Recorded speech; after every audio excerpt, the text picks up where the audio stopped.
したい人で読み直しているで読み直しているだけがで読み直しているで読み直してで読み直しているで読み直しているで読み直しているエキスしたい人で読み直しているで読み直しているだけがで読み直している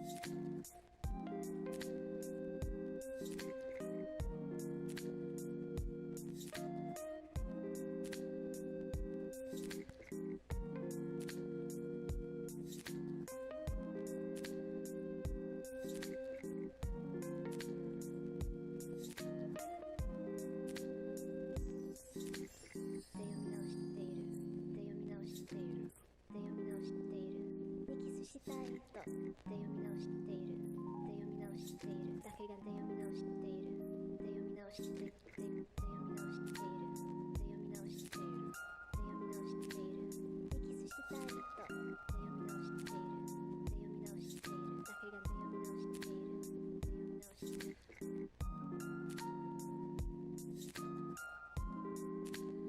読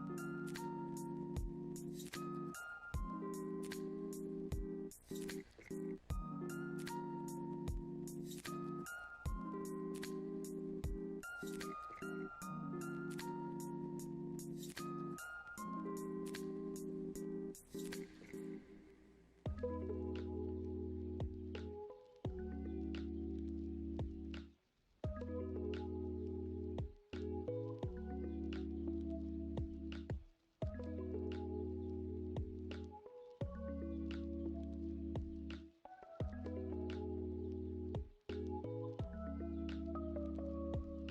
直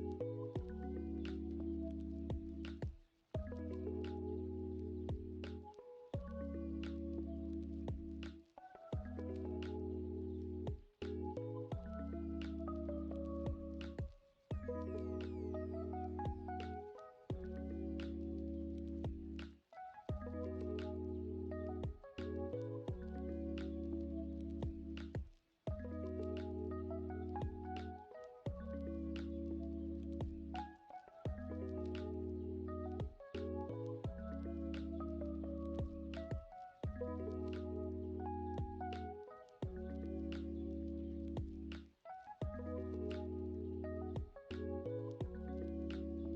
読み直しているで読み直している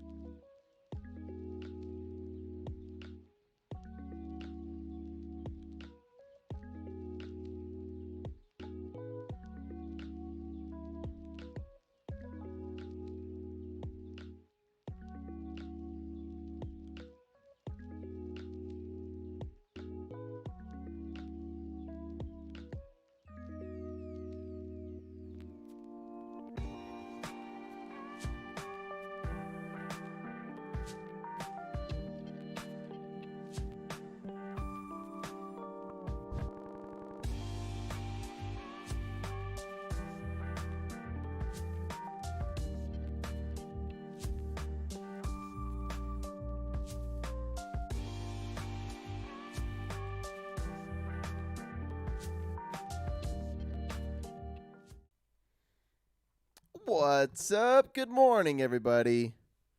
Today is September 20th. It's 8 o'clock in the morning, Mountain Standard Time. I am not 10 minutes late. I gave my computer a quick reboot, reset, and made some coffee. Look at these cute-ass mugs. We finally have, like, actual novelty coffee mugs instead of those special goofy coffee mugs. Now I feel like I am an actual coffee drinker. I used to drink out of I bought those like Starbucks foam cups for to go. Those are the best. But these are awesome for home, and they're cute as hell. Uh, if you're just listening to this and you don't know already, then I'll tell you this. I'll tell you once. I do the podcast live on Mondays at 8 a.m. Mountain Standard Time, so you could come participate in the chat and listen and give me your comments or questions or criticisms. I'm live on Twitch, I'm live on Facebook, I'm live on YouTube, and I'm live on Streamlabs OBS. I never know how to fucking start these things. This thing. It's stupid. I need like even still though, if I had like a band play, if I had a band play and then I had silly animation on the screen, I still wouldn't know what to do. I still wouldn't know how to bring it in after that. So, you get what you get. And I'm glad that whoever's listening is listening. Good morning. It's freaking cold today. Well, I got it before I talk about the books. By the way, this is just book club.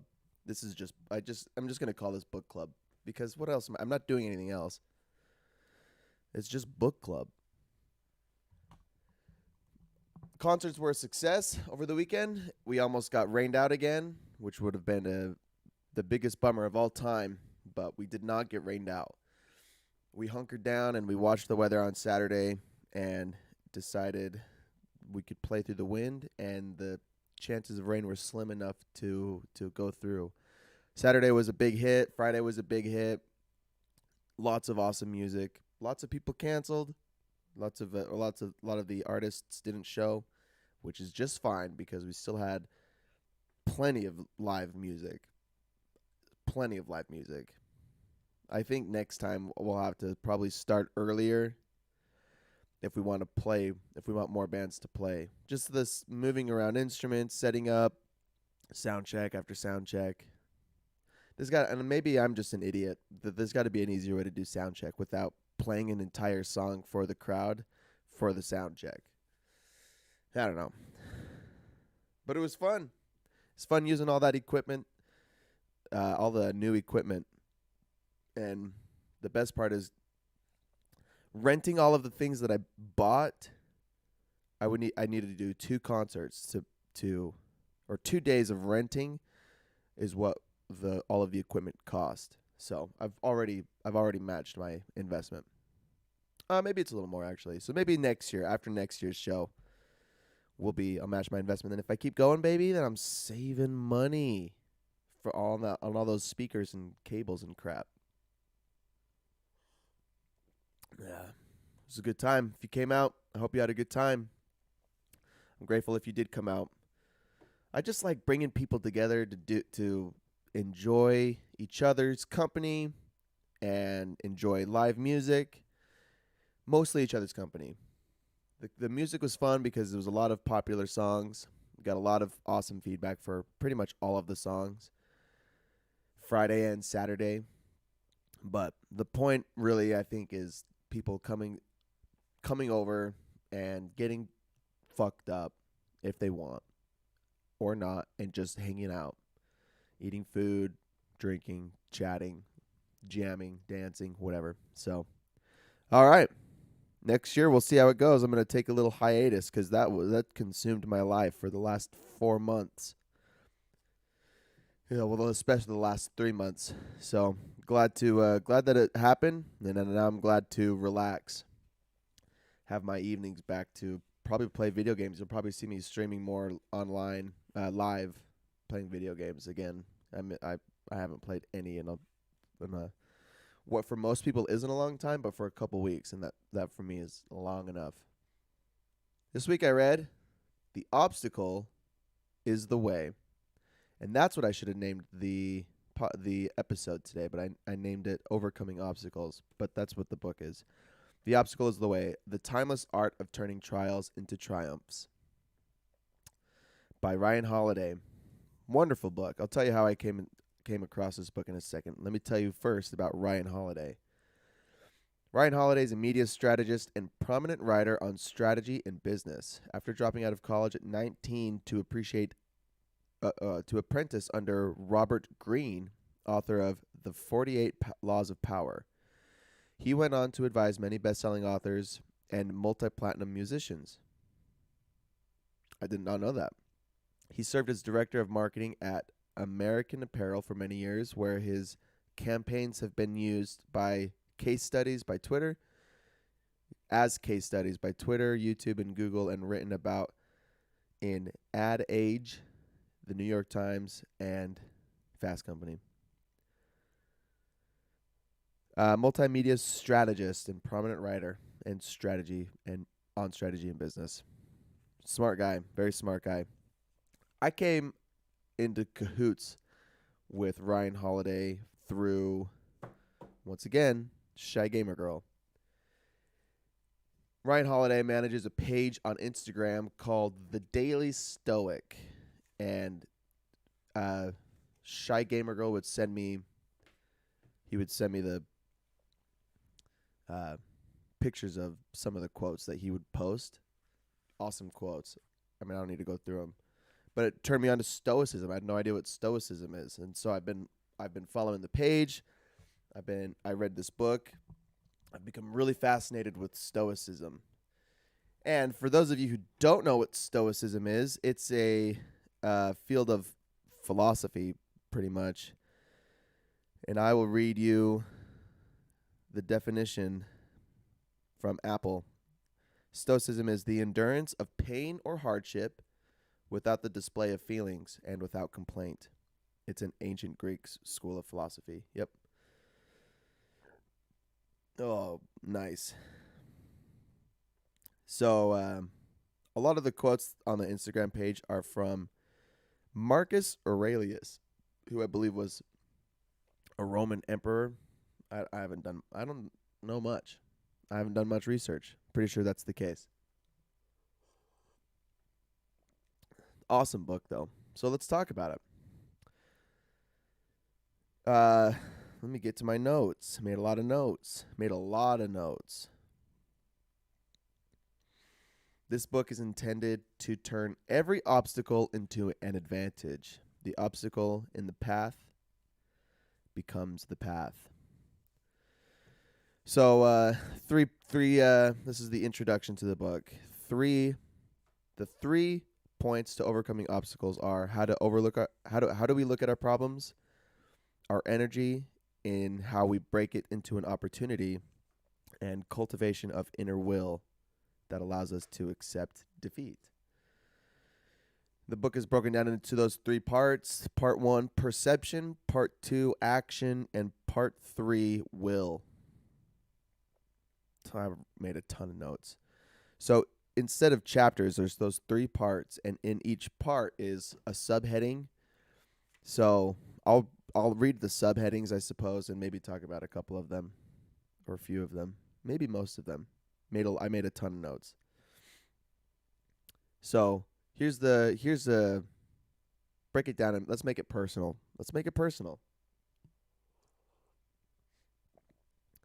Everyone faces obstacles somehow, some way, whether they're physical obstacles, literal physical obstacles in a physical path, or they're mental obstacles, or they're emotional obstacles.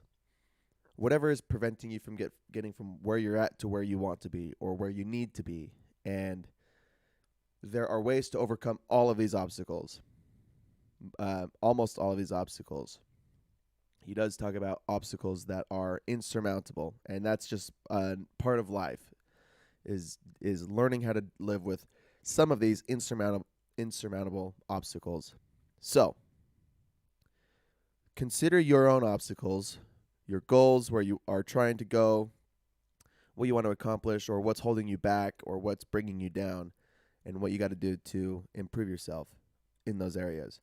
And let's start with part 1, which is perception. Perception, some of the notes I made under the broad heading of perception is to prevent feeling overwhelmed, limit your passions. What matters is not what the obstacles are, but how we see them and react. Reaction determines how successful we will be.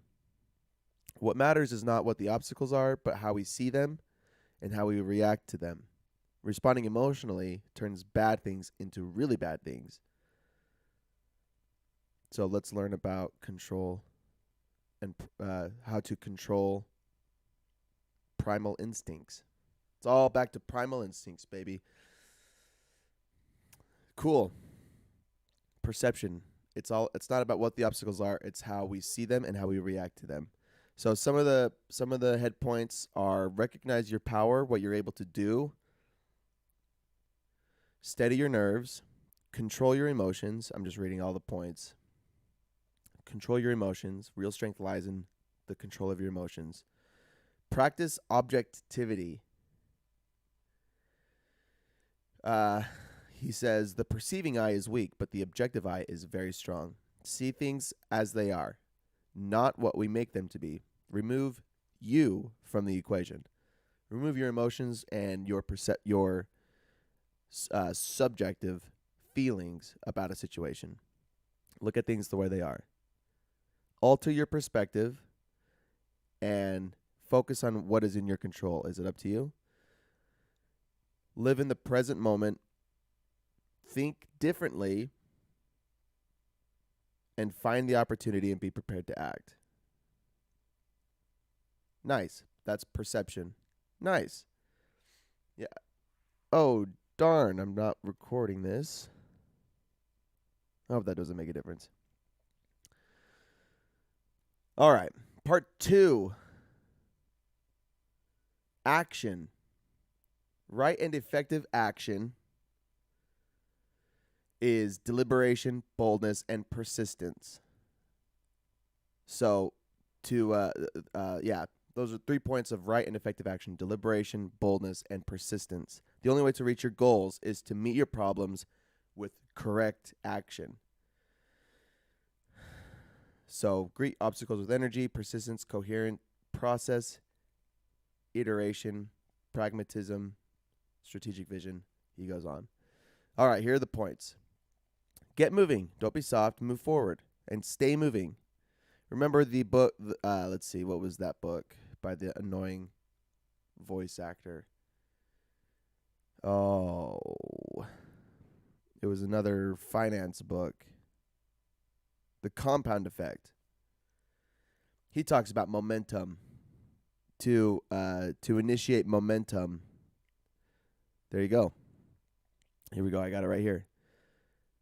Making new choices based on goals and core values, putting choices to work through positive behaviors, repeating healthy actions to establish habits, building routines into daily disciplines, staying consistent over time, and then you receive momentum. That's how you achieve momentum from action. So right action leads to momentum. Okay, going back to the book. The obstacle is the way. Get moving. Practice persistence. We will not be stopped by failure. Yeah, we are okay. Iterate, fail, and then action. Follow the process. Do your job. Do it right. Always operate with honesty, hard work, and help others. What's right is what works. The motto is any way that works. Yep. In each one of these subheadings, he gives examples from history of guys that prominent leaders and their journeys or successful people and how they accomplished what they did. And this one was interesting. He talked about a dude, about some guy that wanted to buy some land in Central America, I believe, because it was prime land to grow some kind of fruit or bananas or something, or all of the fruit. But there was a dispute in the country with who owned the land. There were these two guys, and they both believed they both owned the land, or that they individually owned the land. Anyway, so instead of complaining about who owned the land, figuring that out and paying them out, the guy paid both of them without the other one knowing, just assuming that he believed each one, and then bought the land. It was more expensive, but he anyway. So it wasn't technically correct, but that's what worked. That's the point in right action. In praise of, talk more about this land dispute. I'm not going to mashed potatoes because I know you're a land guy. I don't remember much. I mean, I could look it up, but he bought the land from both of these guys, and it was one of those countries where it's probably wasn't very well regulated, and then so it wasn't a huge problem. Land disputes are my passion. I know. I know. By the way, good morning. Mashed potatoes killed it at the concert. All right, I'm going to move on. I'm not going to talk about a land dispute. After this, he talks about in praise of the flank attack. He gives examples from victories in World War I and World War II about literal flank attacks, but I didn't make any notes. Use obstacles against themselves. Sometimes let two jousting egos sort themselves out. Let obstacles fizzle themselves out. Sometimes standing still instead of forcing your way through is the only way forward. Passive resistance. Yeah, correct action can be strategic inaction. Nice. Channel your energy. Seize the offensive. Seize the offensive. I wrote cease. Seize the offensive. Learn how to press forward, especially when everyone around sees disaster. Let's see. Last one. Prepare for none of it to work. This is what I mean about insurmountable obstacles. As for action, don't give up. Don't give in to adversity. Don't trust prosperity, not property. Don't trust prosperity. And take full note of fortune's habit of behaving however she pleases. Plan for none of it to work. Nothing can prevent us from trying, and some obstacles will inevitably be impossible to overcome. We must be willing to roll the dice and lose. That's part of effective action. And I think most people, especially me, I'm afraid of losing, rolling the dice and losing. So a lot of the times I don't roll the dice. I think most people don't roll the dice. But who cares? Who fucking cares if you roll the dice and lose? That's the point. That's the point. Be willing to roll the dice and lose. Because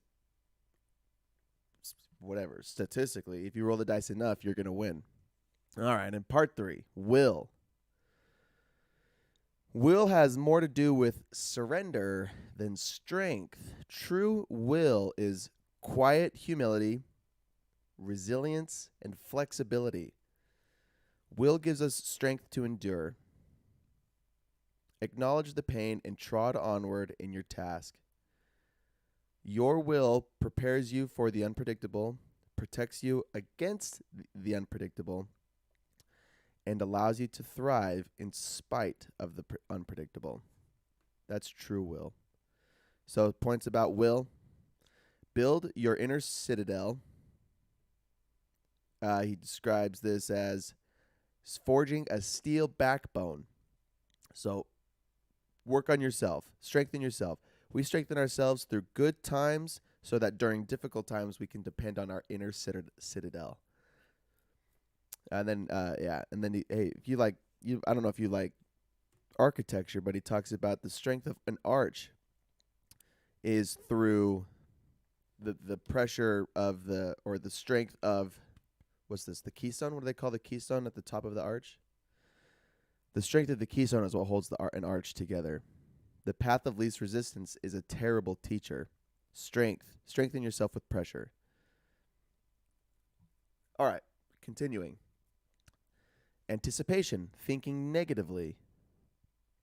Premeditate on what could go wrong. It's better to be a pessimist than to be surprised with misfortune and caught off guard. I often consider myself very pessimistic, and I've said this about myself before I read this book, and it comes a lot from a lot of my religious point of views as well. I'm just extremely pessimistic about what could go wrong. Pardon me. But it's the same. The same applies in every aspect as well. If you take good action in towards a goal or to overcome an obstacle, but you don't consider what could go wrong, and you could get caught off guard with misfortune. The person ready to be disappointed won't be. There's philosophy for you. The person ready to be disappointed won't be. The art of acquiescence. And I've already forgot what acquiescence means. So Apple says acquiescence is the reluctant acceptance of something without protest or consent. You can just say consent. The art of consent. We all have to do things we don't want to do sometimes. That's part of the human condition. That consent. Love everything that happens. Perseverance. Something bigger than yourself. Well, I'm going to go back. Love everything that happens. We don't get to choose what happens to us, but we can always choose how we feel about it. Can we? Can we really? I've thought about this too. When you hear that, life is just about your attitude, and just have a good attitude. Don't be negative. Just be positive. But what about when shitty things happen to you? It's hard to be positive when you feel like shit, or when you're wronged or betrayed or whatever. When devastating things happen, because devastating things happen to everybody. So how do you just have a good attitude about it? He talks. We'll talk about what he says in a little bit, but I know when I get pissed or when I get wronged, it's hard to just be positive about my life, about life in general. Just to accept things with a grain of salt or a grain of sand. It's a grain of salt, and to move forward anyway, and to be positive. So just saying we get to choose how we feel about things. He says, even when the bad significantly outweighs the good, find the good and be cheerful because of it. Mashed Potato says, boundary by acquiescence is when someone takes control of land if they've occupied it for 20 years. Boundary by acquiescence. Means when someone takes control of land if they've occupied it for 20 years. Well, who's taking control of it? Boundary by acquiescence if they've just lived on it without owning it. So, that's what happened in the settlement days, right? I believe there's a story in my family about my great-great-grandpa settling dozens of acres of land in Eden because it was all unoccupied, and all he had to do to own the land was improve it. So he built a shed or built a garage or something, little house, shack, and lived on the shack, and then it became his land. Is that the same thing? Mashed potatoes?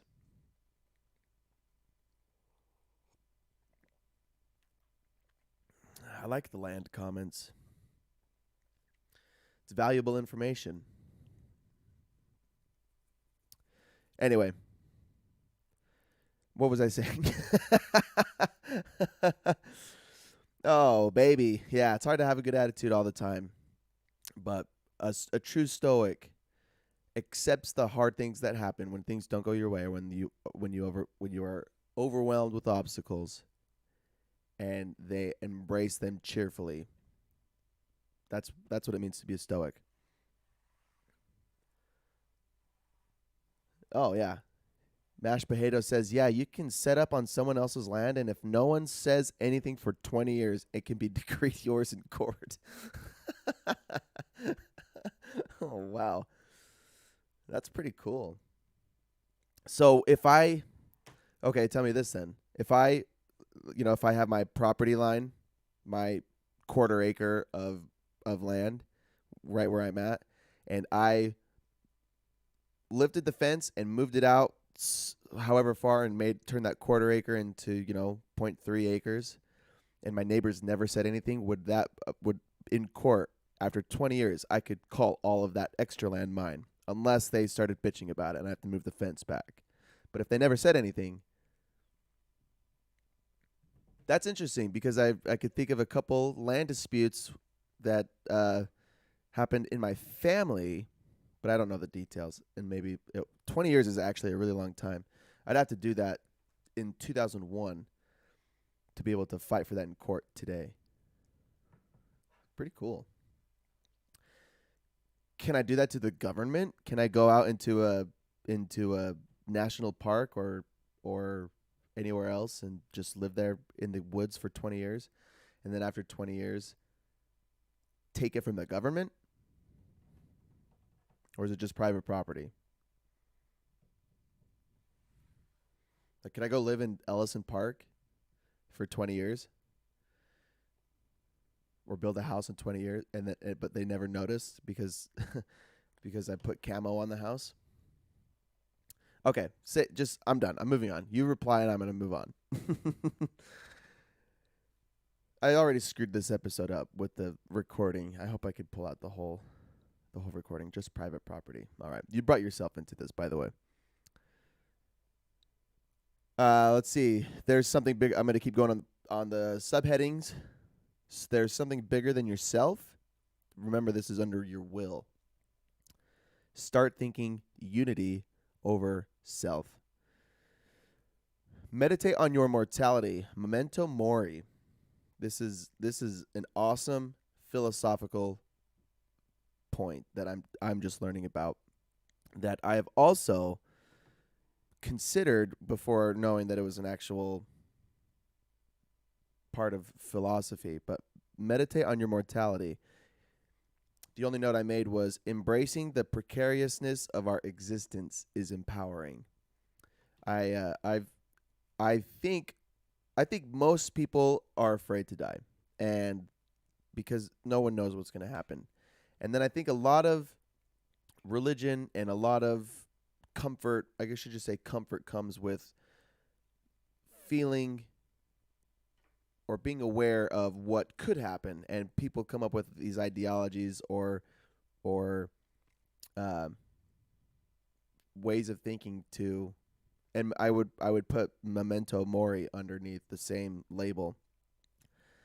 Believing that we know what's going to happen when we die brings us comfort. So memento mori is thinking about our death just as it is, just the fact that we're going to die.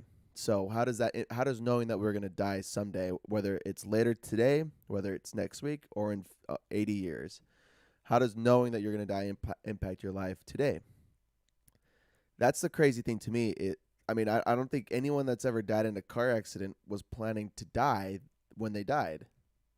People die all the time at terrible times or very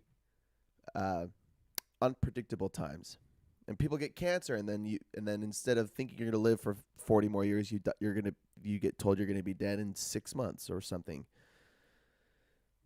It's all unpredictable. It's all very unpredictable. I mean, people have heart attacks and die, so anyway, how does knowing that you're going to die or meditating on your death influence your decisions today? And it's kind of pessimistic to think I could die today, so what am I going to do? Or I could die after this podcast ends, or I could die doing anything else. I could die in a year. I could die in 10 years. But not knowing when that could happen. Anyway, that's memento mori. Meditate on your death. The last point of the last part is to prepare to start again. Passing an obstacle means you are worthy of more obstacles. Life is a marathon, not a sprint. I do appreciate that rhetoric, though. Overcoming an obstacle deems you worthy of more obstacles, typically signifying that you're growing and you're getting stronger and smarter and wiser. The more obstacles you overcome, the more you'll face, but the nature of them will change. And your attitude will change, and your ability will improve if you're handling them responsibly. So, final thoughts from the book. Fate doesn't need to be fatalistic. Nice. See things for what they are, do what we can, and endure and bear what we must. That's the quick synopsis of the book. See things for what they are, do all that we can, and endure what we must. And then there was a 2-hour bonus interview in the audiobook that I didn't want to listen to.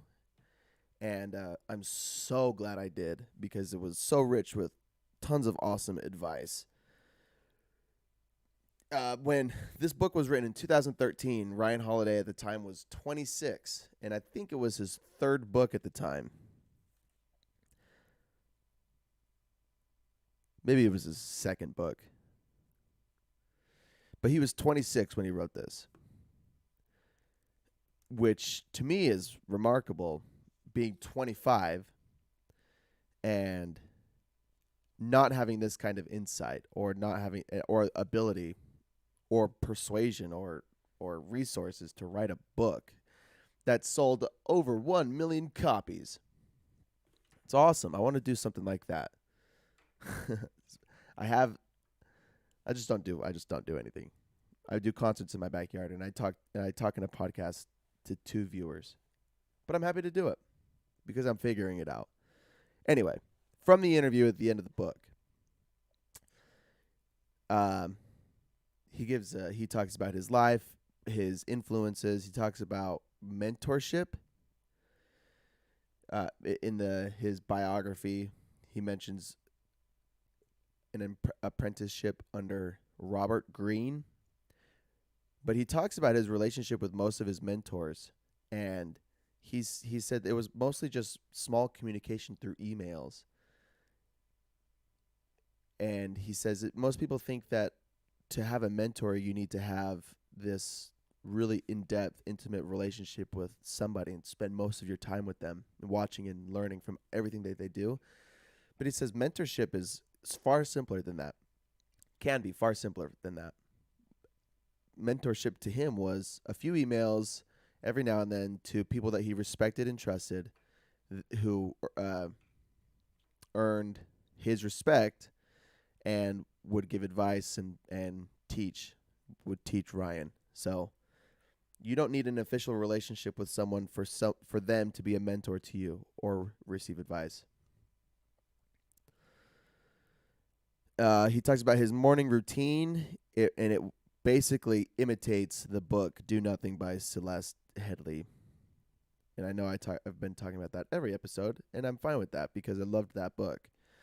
His morning routine was simple. He gets up early. He does exercise, and he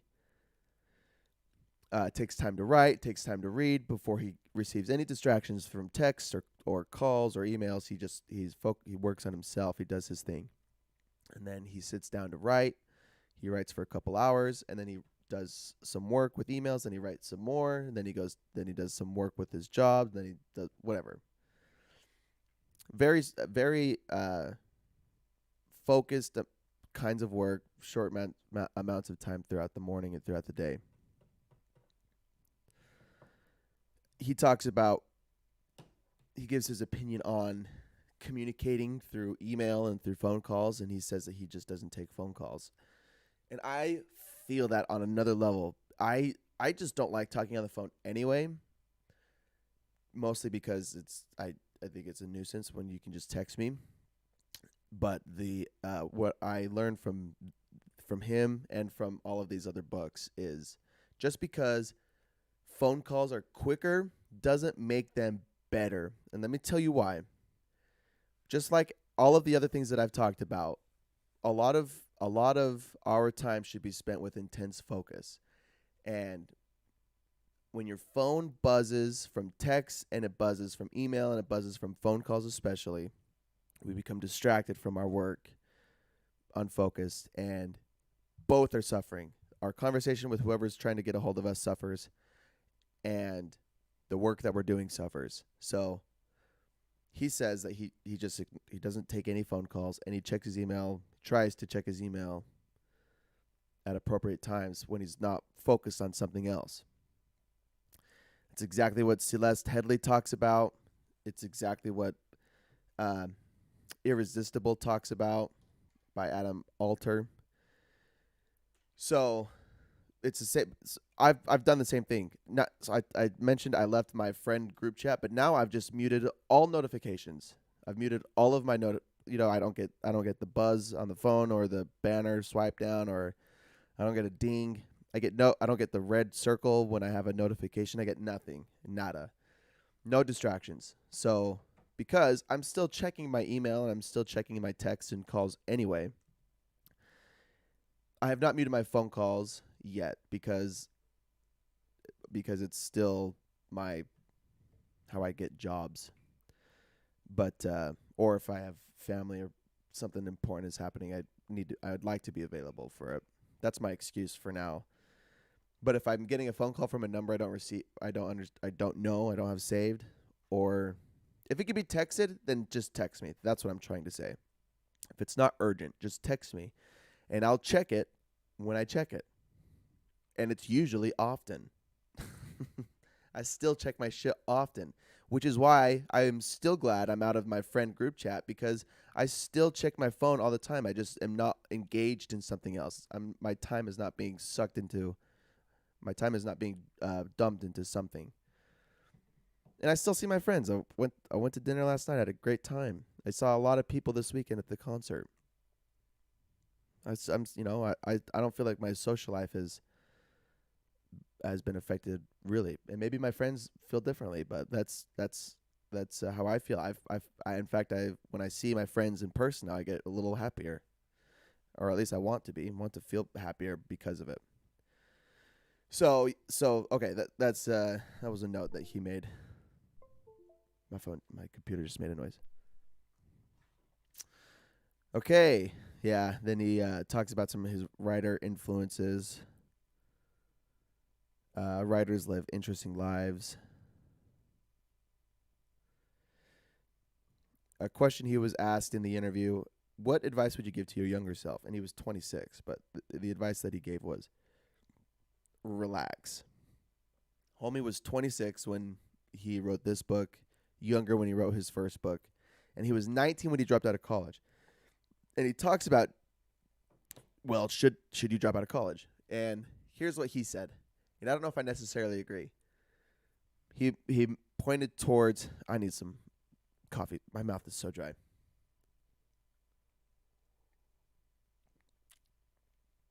He mentions a Wikipedia page that has a list of I think the top 500 billionaires. If there are 500, maybe it was 50. I don't remember. And the Wikipedia page is, did they go to college? And I think it was under 10% dropped out of college. So the majority of the billionaires went to college. But society tends to hyper-focus on those that dropped out, like Steve Jobs. And we think we don't need to go to college to be successful. So his opinion is, he said in the interview, if college trains you to be successful in life, whether even if your education doesn't land you with the perfect ideal job, it teaches you the discipline to succeed, which I don't necessarily disagree with. But he said, if you suck in college, you're going to suck at life. And I really disagree with that. Unless, and I only disagree because I've dropped out of college, and I don't think I suck at life, but maybe I am blind to how bad I suck at life. I don't think that's necessarily true. I do think if you suck at life, though, going to college will help you not suck. It'll help you make better decisions, or to be hungry for success, or hungry for education, for growth. The right kind of education will, because general education sucks ass. And education doesn't always mean university. Education can be a whole bunch of other things, apprenticeships or humanitarian projects, an LDS mission. There's tons of different ways to receive education or to receive experience to help you not suck at life. So, but he dropped out at 19, and it was because he had opportunities. He said he was in college when he was 19, writing for the school paper and some other papers, and reached out to some of his favorite writers. He would send them his articles and ask for advice, and some of them, Robert Greene, kind of just took him under his wing and gave him some, so he just received some opportunities that way. So he had an opportunity greater than college could give him at the time, which is what he says. And he's a successful dude, and now he's 34, but being 26 and writing a book like that's pretty awesome. So I loved this book, and I love Stoicism and philosophy now. He he talks about the greatest influencers in Stoicism, and the three that he referenced the most were Marcus Aurelius, Epictetus, and there was one more, another single name fella. I could find it if I Googled it, which I'm going to do because I think it deserves our attention. Stoics. There was one guy.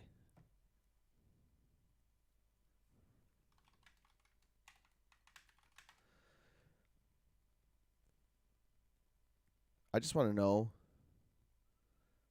Oh my goodness, I can't believe I forgot who this was.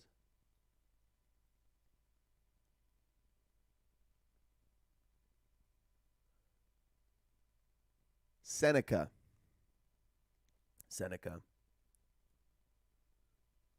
Seneca was the earliest of the three. He was born. Is that the year?